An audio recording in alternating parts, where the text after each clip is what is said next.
Welcome to episode 220. Tonight on Book Chat, joining me are my read-along co-hosts, Casey and Nicola. We're discussing the next 3 book bloggers, 1 series read-along book, Murder of Crows, the second book, and the other series by Anne Bishop. Stay tuned. Today's episode is brought to you by audiobooks.com. New customers get 1 free audiobook when using our promo code AudioShelf. You just need to enter the code AudioShelf on the sign-up page, then click Apply, then fill out the rest of your account info. Support this podcast by using our code AudioShelf and get your first audiobook free.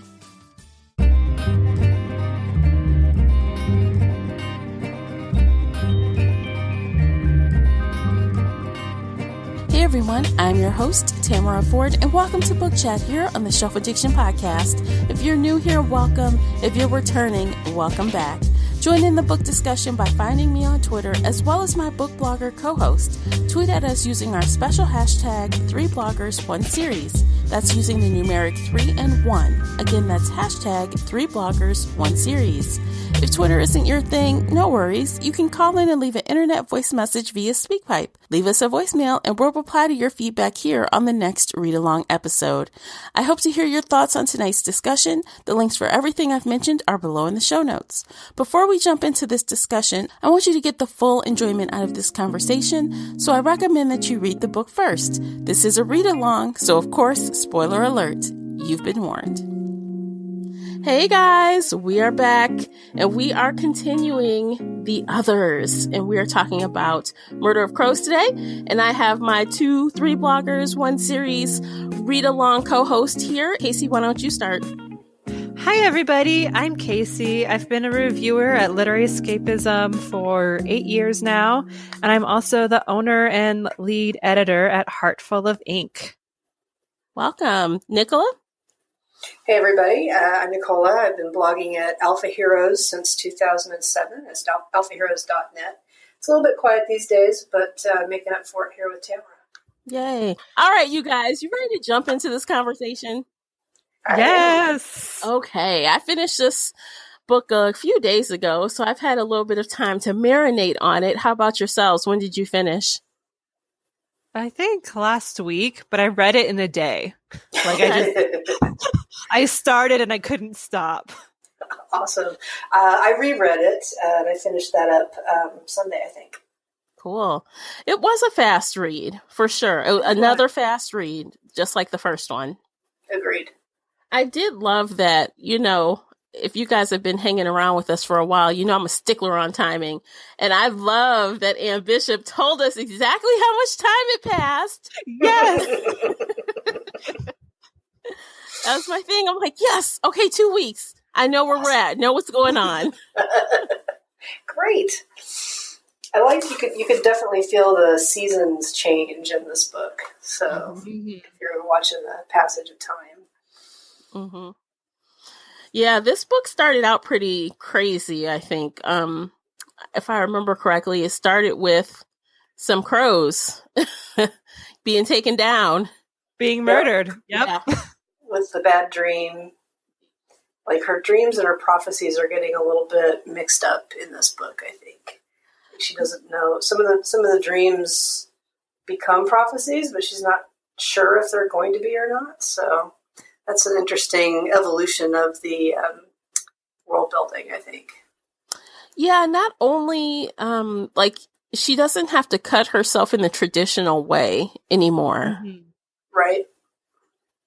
But she still does sometimes. Yes, she does. Yeah, so she it definitely seems does. like, it seems like what's evolving is that when someone she cares about is in trouble, whether it's a specific individual or this group of people she's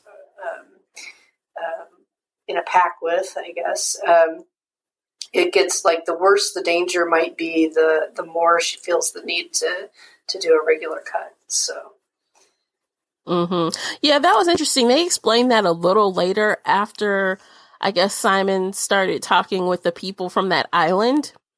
Mm-hmm. And, they talked about how, when she's around a certain group of people all the time, that itchiness kind of dies down because she's used to them.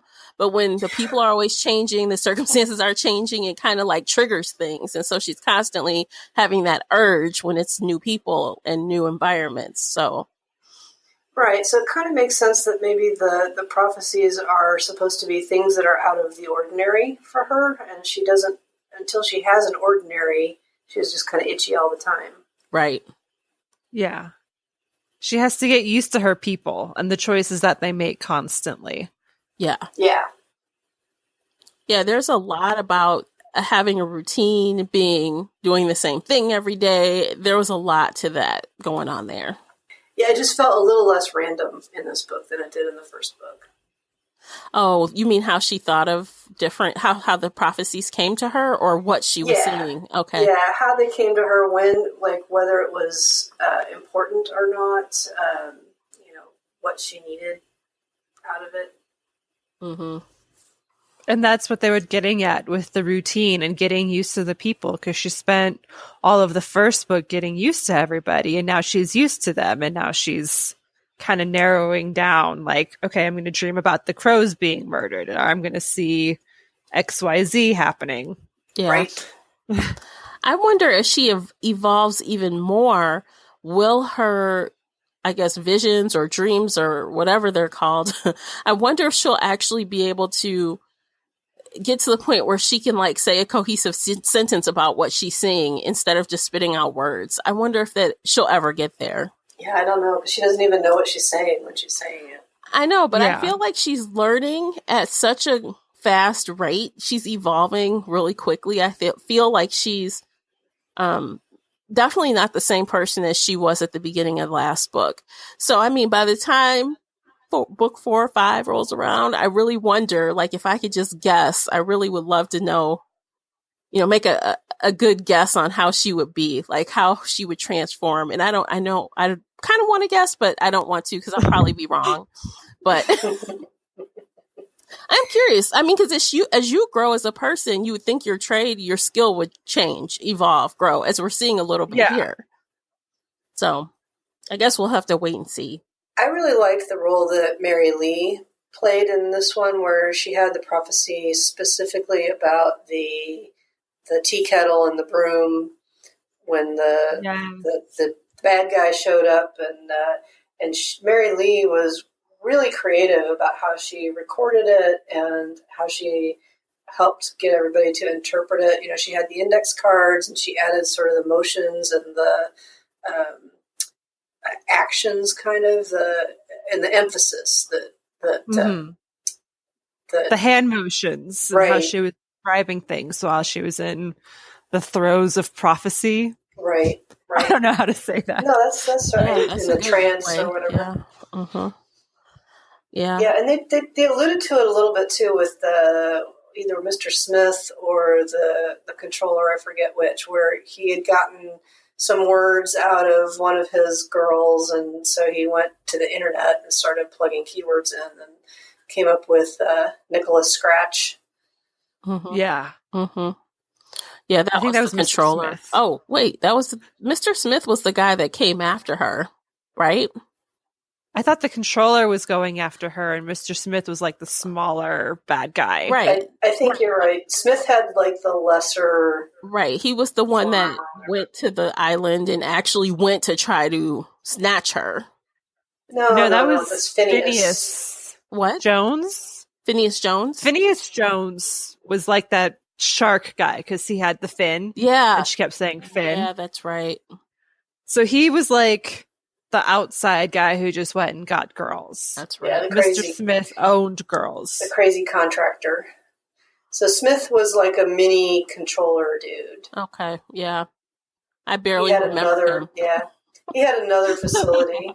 Yeah. I think, and I don't know, is he still around? He didn't get taken down in this, did he? Not Mr. Smith. The controller got taken. Yeah, so I think Mr. Smith is going to move into that power vacuum in the next book, probably.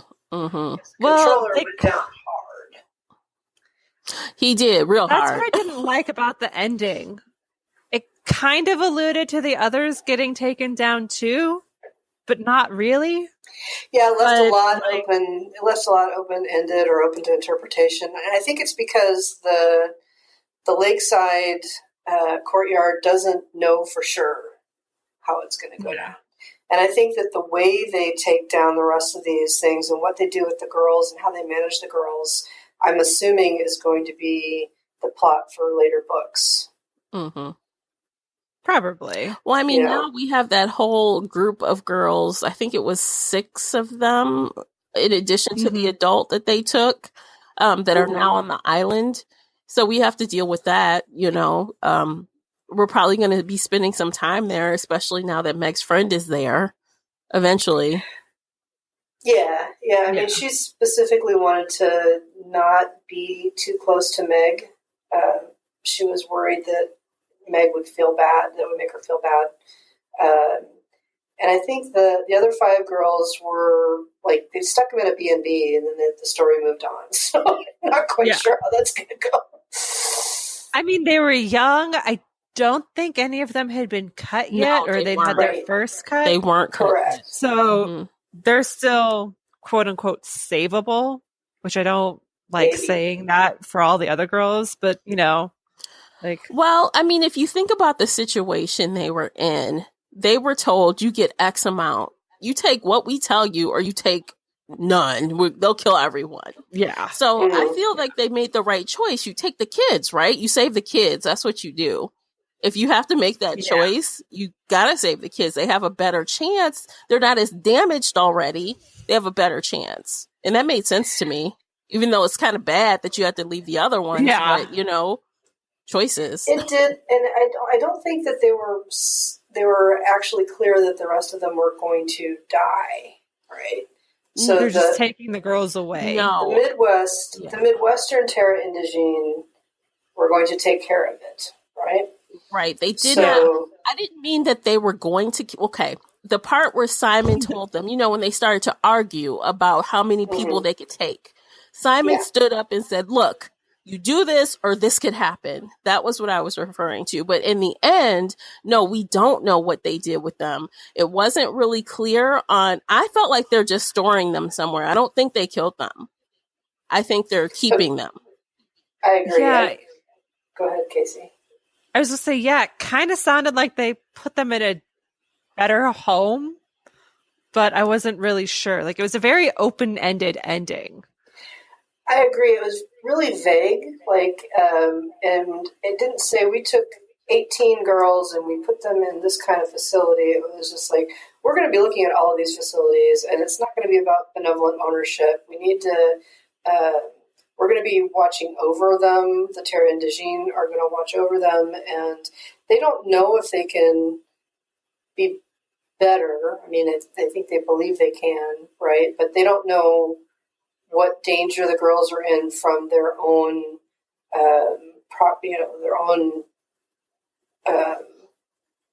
magic or whatever you want to call it. Their own concerns. Why can't I even come up with a word here? You guys know what I mean? Yeah. like the state of being a Cassandra Sangwe has problems inherent, and these facilities eventually, started out with good intentions and then became corrupt. So the Terra Indigene are going back to something more good intention, but they don't really know how they're going to handle all of the special situations. Yeah, it's going to be a lot. I mean, they all have pretty much said they're getting themselves into something they don't even understand the depth of. And the fact that they're taking all these women and they all have this crazy urge to cut themselves constantly.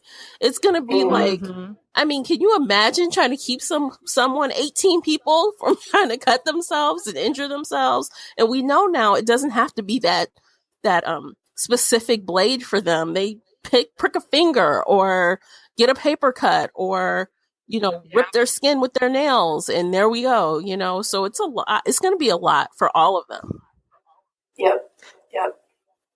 So I don't know how much they're going to go into that, but I do expect that to factor into future books. These other, because the series arc about the humans first and last rebellion is going to want to use them.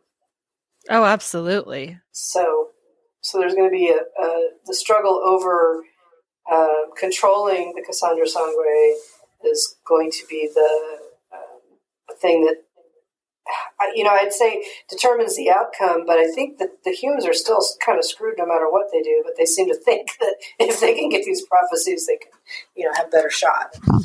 Right. Oh my gosh. Speaking of that group, oh my gosh, what is that police officer's name? His ex-wife is Monty? the worst person on the earth. Like, what is wrong with Monty, her? yeah. Ugh, she's dreadful. She's a social climber. I mean, she's more than she that. sure can pick him, right? Nicholas Scratch. Yeah. Who hooks up with somebody named Nicholas Scratch? That's like the name of that's a devil name, right? Right. This will be great for my daughter's social standing. let's do it. Who meets a strange man, starts dating him, invites you into your home, and then's like, oh yeah, we'll just move across the sea and live with your rich family. Right. Because obviously you're rich enough to Doesn't sound crazy at all, right? I think rich is the key word there. She thinks she's going to get wealthy out of it or get to live a wealthy lifestyle. Well, I feel like if she wants to do that, you do that, but you leave your kid here. Like, you don't know where what you're walking into. Not really. You only know what he's told you. And why are you so believing? Like, why do you just believe everything he says? Like, you're so stupid. Because she wants to believe in the money. She needs to believe in the money. Well, she'll be believing in something else when she goes there and finds herself in the whole world in trouble. Yeah. Well, I hope Monty's successful in keeping his daughter on this side of the Atlantic. Yeah. Atlantic with a K. Yeah. Oh my gosh, it's crazy. But I guess this book overall, guys, what do you think about the pacing? Like, I feel like similarly to the first book, while it was a quick read, it was actually not that fast, if that makes sense. Like, it was easy to read, so it was a quick read, but it was very, like the first, is more character driven, more detail, and less so much, fighting. You know how we just got out of that whole fight, stab, run, all that stuff. All that stuff. Yeah. I mean, it's like we have all this stuff we're working up to, building, and then we get something at the end. So how do you think that works out for you guys, pacing wise? Like you said, it was pretty slow and mostly character driven, but also this one had less subplots going on. Like, there wasn't the Asia Crane evil person like we're seeing inside her head what's going on. Mm-hmm. We kind of got that with Mr. Smith and the controller, but not as much, and not like in your face. Here's Asia like jumping over and trying to get in with everything. Like, I think we got, what I would call the parallel to the Asia storyline was the growing the ostracism of the humans that are working in the lakeside courtyard. Oh, yeah. Right. So we had the Heather that got attacked, and Mary Lee. Did she get attacked? No, but she's just a friend. Right. So there's growing unrest in the city of Lakeside and the human faction, right? So we're seeing it's a little bit less personal than the Asia Crane storyline was, but we're seeing more generalized. She was attacked. She was asked to leave. The policeman's wife got fired from her job, and you're just seeing more of these smaller, less, how do I put it? They're not main characters, but there's these just like winds of change blowing through the town that you can see the unrest growing. Yeah, definitely the courtyard. They're definitely taking in more and more humans. This little human pack, as they call them, it seems to be growing. It is. Yep. It really is. I think the critical thing is that it's actually, I think, shrunk a little bit, but they're now part of the pack. Like it said several times that Simon would not have thought of them as, members that he needed to protect, but Meg changed that, right? Mm-hmm. So when she came in and she became part of the pack, then that they started seeing the other humans in a similar way. Mm-hmm. Yeah. And honestly, having these humans around is really helpful, because even hearing how, Meg and Mary Lee and even the other girl, I can't remember her name, when they started talking about, writing things down and keeping notes, and how will people see things if you didn't take notes? And they started like breaking down how, the Terra Engineering, the others could really feel like offended and not take well to the humans because they didn't know things and people didn't tell them the right things. And it's like, well, that's pretty interesting when they start getting into the nitty gritty of it. And I think they're going to really, it's going to change things for sure, figuring those little things out. Yeah, I think her name's Ruthie, and she's going to be their new teacher and teach them like how to take notes and what do humans do in school. And I think that was really interesting as well. She was the cop's wife that got fired. Yeah. Yeah, that was pretty good. I like that. Now, one thing I'm not sure I liked, and I like Simon, I really do. But my God, man, you are dumb as a box of rocks sometimes. I'm like, what is happening? Like him, he's so funny. Like he doesn't understand what the problem is. It doesn't matter if I have fur. I'm still a wolf. I don't get it. But yet, oh, I'm sad I can't lick the butter off her fingers.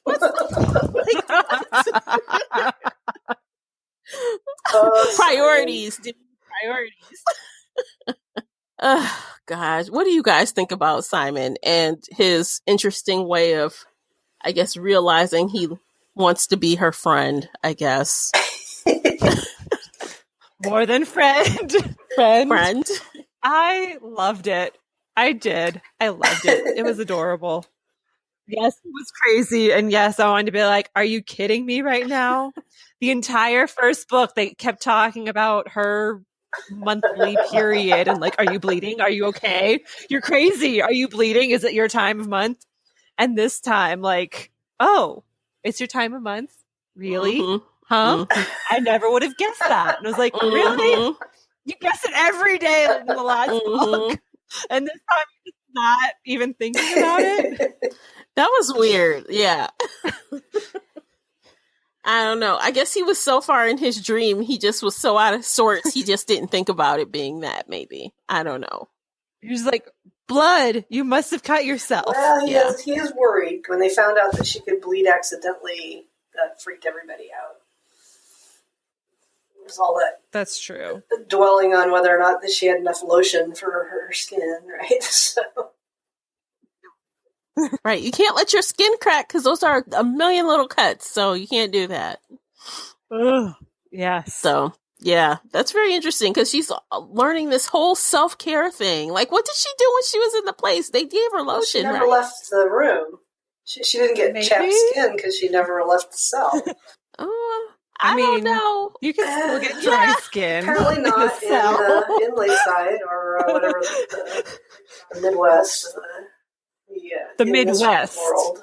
They've solved the dry air in the wintertime problem. So I don't know. I guess. I guess. I did wish I had seen more of Tess. I'm really liking Tess's character. Agreed. She keeps things in line. So she's one scary lady. She is a harvester. That's the name they gave her this time. The plague bringer. I mean, let her look at you hard. You'll die. Just die. That's it. And if she's nearby, you get really, really sick, even if you're not looking at her. Yeah, I was wondering if she was a Medusa in the earlier book because of all of the emphasis on her hair. I mean, the original Medusa was snakes for hair, right? But you turned to stone, so it's not exactly the same, but it's kind of similar because that line of sight thing seems to be important. Yeah, but she definitely has that tell, like with her hair, which is, I guess, a safety mechanism for everyone else. They're like, oh, wait, what's going on with her hair? Get away. It's okay. I like how Monty is like calibrating it. He's like, okay, they're nervous, but they're watching her, but they're not scared. They're nervous, but not scared. So we should be, yeah, okay. Oh, now things are bad, you know? Yeah. Like, oh, when it's red, it's not that bad. Oh, it's green. Okay, trouble. All right. It's black or dead. Yeah. Yeah, too late. Yeah, but Tess, she gets away with, like, I mean, she went and defended her people, I guess, and she killed those people, like the roommates or something. I'm like, oh, dude, she just went and killed some people. I don't think it was... And no one really said anything. They were like... I thought it was the boys that beat up Heather. It wasn't the roommates, was it? Oh, maybe it was the boys that beat her up. They talked about the dorms, so... I thought... But then she got kicked out or something, too. Something else happened. It just said that they were happy to see her go. Yeah. But I wonder, I wish I should have written it down. She definitely killed some people, more than one. Yeah. And other people did get sick, so... Yep. It was the 4 boys who beat up Heather. She killed all 4 of them. But then they were in the dorm room and everybody in the dorm got sick. Yeah. Was it the same? So she was able, or I think there was a implication that they were able to track down the people that poisoned the crows to begin with, right? Because they caught the scent. And I thought they were the other ones that were caught up in Tess's vengeance. Maybe. I don't recall it, honestly. Maybe it's possible. So don't cross Tess is the message here. No, that's the she loves. Speaking of those people, though, like at the beginning when they were playing around with feeding those crows, and the kids were talking about how they had taken some of the gone over wolf or whatever, and they had attacked someone, dude. I'm like, oh my God, that's awful. Like, you attacked this woman. And then she went and killed their families. Yeah. She remembered. Oh, yeah. But did she go and kill them or just their families? So I guess maybe I was reading too fast. I know it says she showed up at the door with a shotgun. I don't recall her saying that she killed their families. No, she did. Okay. They did, because I feel like the police were talking about it. And I feel like she killed the families while they were out there messing with the crows. I feel like that's what happened. It was like happening at the same time. That's how I remember it. All right. I read it twice and I still didn't catch that. So I'm going to have to go back and look at that. Okay. But I do feel like sometimes things move fast with a lot of threads. And I don't know if they all get tied off as tidily as I would expect, but maybe I'm just reading too fast. Yeah, the whole drug thing, I mean, taking the gone over wolf stuff and then the feel good stuff, and then the Cassandra sayings being have the source of that, and then of course the wolves licking the blood. Oh my gosh, I'm like, it's a lot of drug things happening.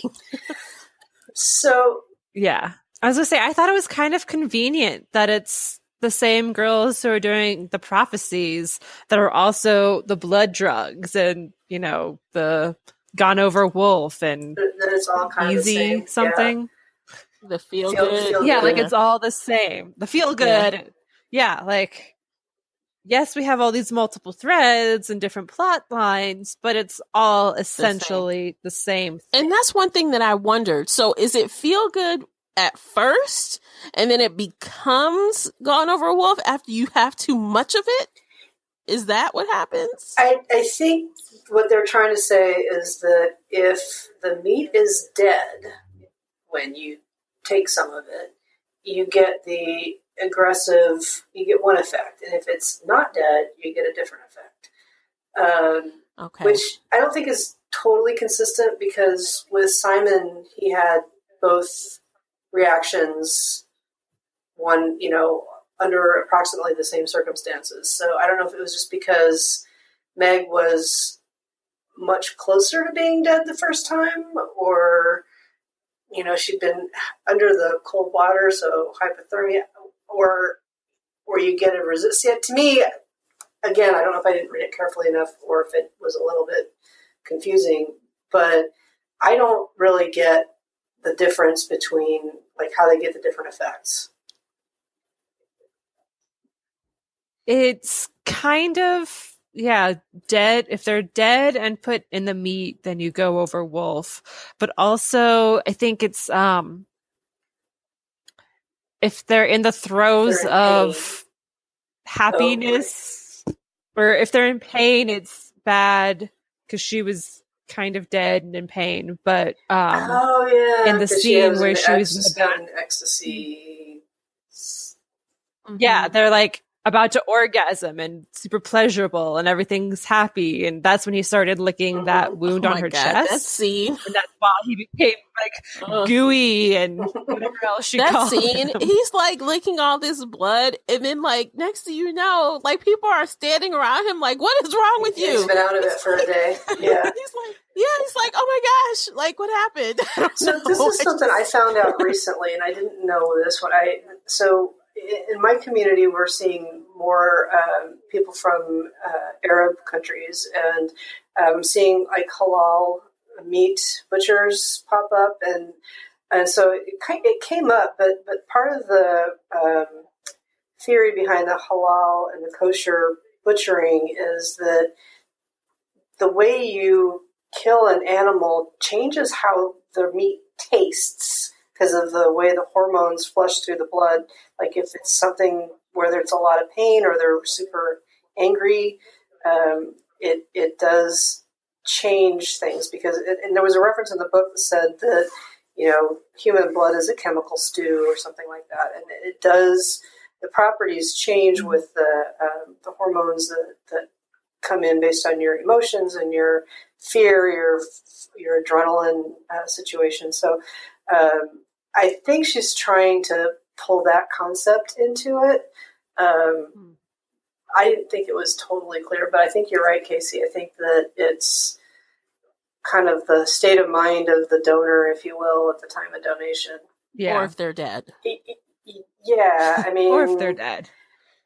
So this whole, like, cannibalism thing is it's kind of a thing with Anne Bishop.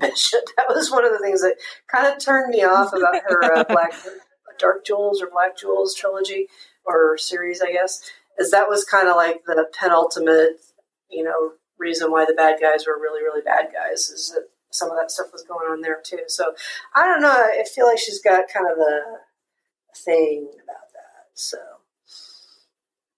about cannibalism. Yeah.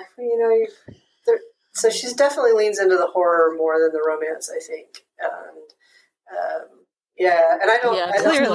the whole thing about the meat grinder, blah, So it's not super explicit, but the concepts that she comes up with are pretty evil.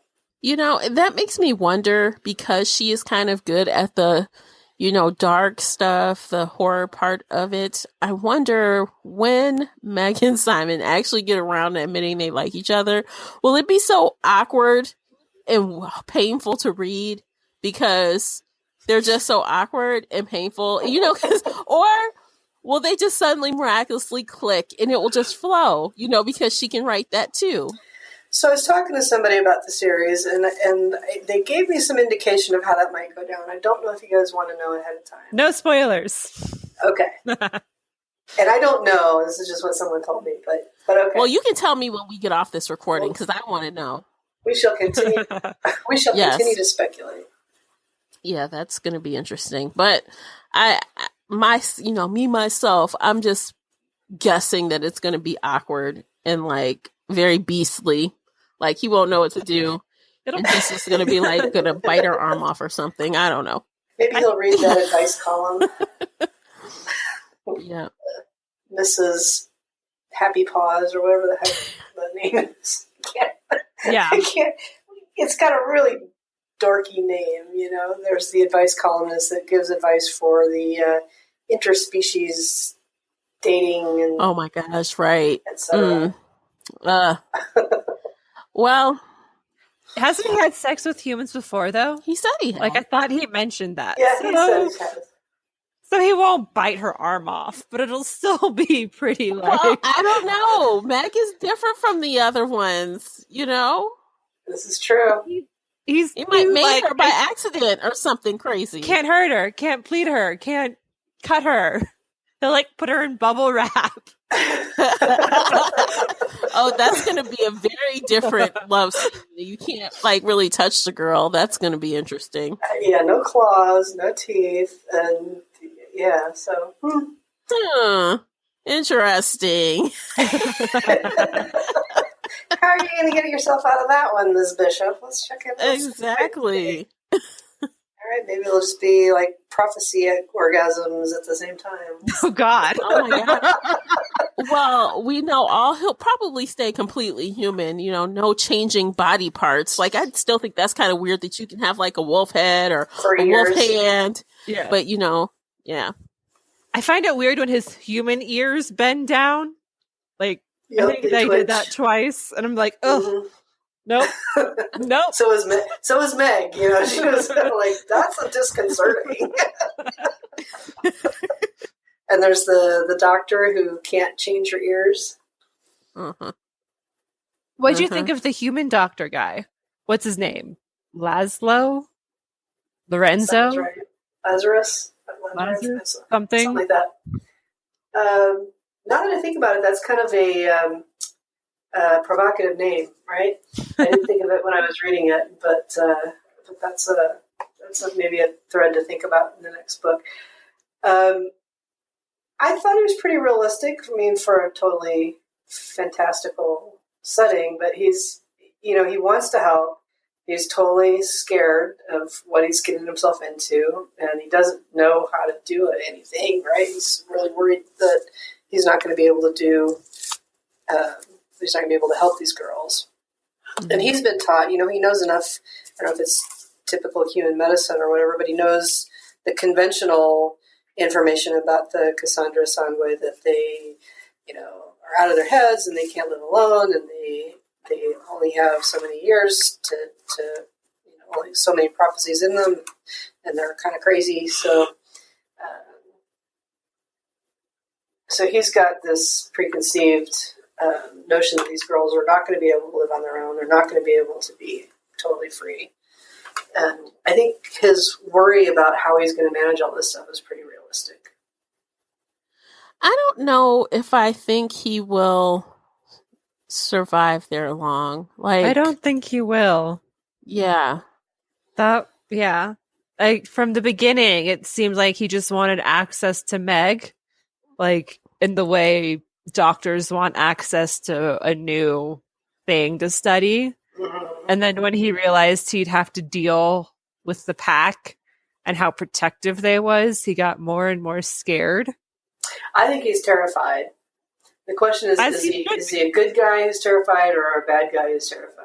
Honestly, I don't think we know yet. Yeah, I agree. It could go either way. Mm-hmm. Which makes it exciting.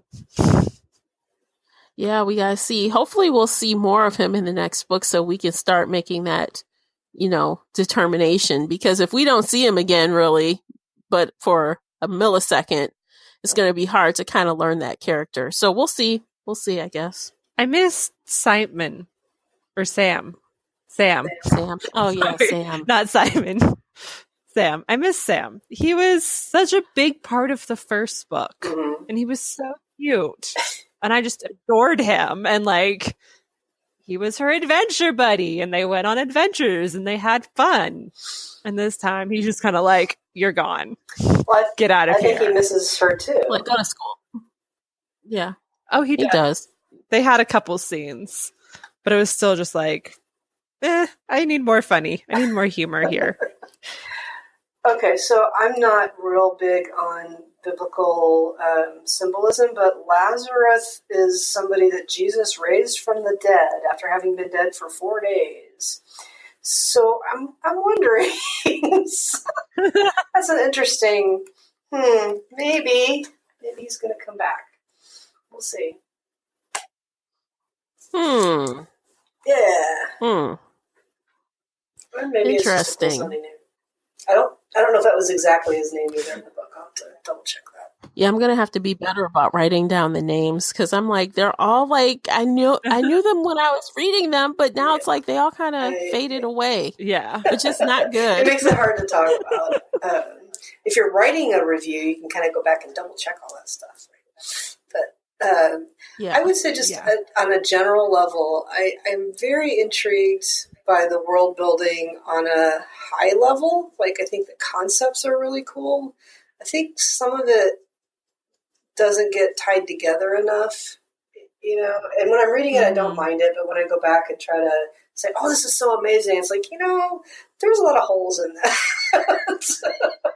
But you know, I think like it feels kind of low tech when it's convenient for it to be low tech. Like, oh, they can't get information from one side of the country to the other easily, and there's no airplanes, and there's no all roads lead through the woods, and they can the Terra Indigene can take out the radio whenever they want to, but there's the internet, and you can go look up things like Nicola Scratch and find them out just like I can on Google. You know, so I feel like there's a few, you have to do some suspension of disbelief on some of the, I guess, cultural aspects and how much of it is really like our current world and how much of it is different. Mm-hmm. Yeah. You know, I'm glad you kind of mentioned like that because that kind of made me think of also how I thought this was like a completely, I guess, not completely, but I thought, you know, it's a different place. It's not the United States of America. But then I started feeling like, well, this is just the United States of America, right? We're talking about the Great Lakes, we're talking about the Midwest, or we're talking about like California, but they're just naming it different things. So I'm like, well, that's not as exciting as I thought it was going to be. Yeah, so, I mean, I feel like it's supposed to be an alternate Earth, I don't know. right? It's physically similar, but the rules are all different. Yeah. Yeah, but they still call it the Midwest. Well, I guess maybe because it is the Midwest. I don't know. It's like, I don't know, in a different world, would you call it something else? So when you really look at a map, something. It's not really the Midwest. It's just the mid, you know? It's just the middle. No. Right. Yeah. So I think there's a lot of nods to our current naming. You know, they name things that are similar with different spellings. I don't know what the point of that is. But to make it different. I guess, so you remember it's not the same as what you think of as the Atlantic Ocean or the Celto-Romano. So Ireland and Italy, okay. All right. Yeah. I guess Britain is just Celtic. All right. I don't know. Well, if we need to know more about that later, I guess we will know more about that later. When Nicola Scratch goes home. Right. Right. But I think from that point, you're right. Just I try not to think about it too hard, I guess, because then I'll start nitpicking things to death. That's a good rule for this. I find it really enjoyable when I'm reading, but when you try to tell somebody about the world building, it's kind of like, okay, here's these cool concepts, and well, what about that? Well, you know, it's kind of like that. What about that? It's kind of like so. It doesn't hold up under real sharp scrutiny. So. I agree completely. It's just fun, I guess, and just try to leave it at that, I guess. Because I mean, I really don't want to. I want to love this series, so I don't want to start doing that. So I'm trying my best not to. I mean, I'm the same. I can turn off my editor brain when I'm reading this, which is how I know it's written well. But if I start thinking about it or questioning it, then I'm like, all right, no, let's stop questioning. Don't work. Just read and enjoy. Let's just sip some feel good and keep reading. And don't worry about it. But not too much. Because anyway, I'm still really enjoying the series. I'm really curious about where it's going to go next. I want to see what happens at Lakeside with the police force. I'm really pretty curious about what's going to happen with Monty and his daughter. And I think he's just really integral to the whole. He's kind of like if Simon is the ambassador for the others. I think Monty feels like kind of the ambassador for the humans more than Meg, because Meg is more like somebody in between. Meg is technically other. Like, she didn't grow up as a human, so she doesn't know the human ways. But she is a human, so they're learning to accept humans through her, if that makes sense. Right. Yeah, they even said that in the book. She's like the, she was trying to, they were struggling to try to find the right word. Well, I think when they were talking about the intuits, right, that I think Simon was musing that they were, their intuition, their earth sense, or whatever you might want to call it, is more like a Terry and Dejin than human. So it's either more highly developed, or they didn't leave as much of it behind when they, moved away from the Terry and Dejin characteristics. Well, we will see what happens in the next book. I'm really excited for it. And I really did enjoy this book. I really did love that I got through it so quickly and I was entertained. Although I would have liked a little bit more action. Yeah. Not gonna lie. I would have liked it a little more. But what we did get was good. It was good. I think that it was similar to the last book, where when stuff really starts to go down, humans might think that they can make a difference, but they're never going to win. Nope. And I think that's the point we're making in these first two books. Now, whether that changes, whether the humans come up with some kind of leverage where they can get a mass destruction, I think they could take out some of the shifters, but I don't know how they think they're going to take out the elementals. I was just about to say, how could they take out tornadoes and whirlpools and earthquakes? Like, you can't. Yeah. So I think that's the point of some of these action scenes, where there's a lot of buildup, there's a lot of kind of plot and mystery and chasing the clues and figuring out how are we going to do this and where do we need to do it, and we want to, we don't want to hurt the victims, but we want to really, really hurt the perpetrators. It's interesting the way they do this, right? So the when I say they, I mean the Terra and Dejin, when they want to wipe out the towns, they sometimes let some go and sometimes they don't. And it's kind of similar to natural disasters. They are indifferent as to whether you're a good person or a bad person. If you're in the wrong place at the wrong time, your house falls in, or your ship goes down, or you get buried in snow, or whatever it happens to be. Yeah. I wanted to ask you, Tamara, since you live in Michigan and you're near the Great Lakes, do you find the weather descriptions like what you expect? Does it seem like Michigan? Does it seem more like Pennsylvania? Or I mean, they talk so much about how bitter cold it is and all the snow, right? Well, I mean, and there's the Great Island. So they talk about the Great Island, which made me think of, is it Mackinac Island, maybe? Yeah. I was thinking that might be what that is. Well, it can be that cold, but I don't think it's like Antarctica or something. I mean, it does get sometimes it does get really cold, and sometimes we do have a foot of snow, but not like all the time. So I don't know. It's okay. I mean, do you have winter ice skating on a pond like a mile away from you? Yeah, I do. Because I feel like she brings in all that snow. When it's cold enough, yeah. The lake, actually, people they ski on the lake, they ice fish. I've seen people ice fishing out there. I've seen people playing hockey on the lake. I have a couple of lakes around me. I've seen all kind of crazy stuff in the wintertime. That's crazy. Yeah, just drive down the street, you see people just chilling on the lake, but it has to be so cold because you need so much thickness of ice or you can't be out there. Right. Right. So you'll have to call it out if you see something that you're like, oh, that's where I live. That happens, I'll do that.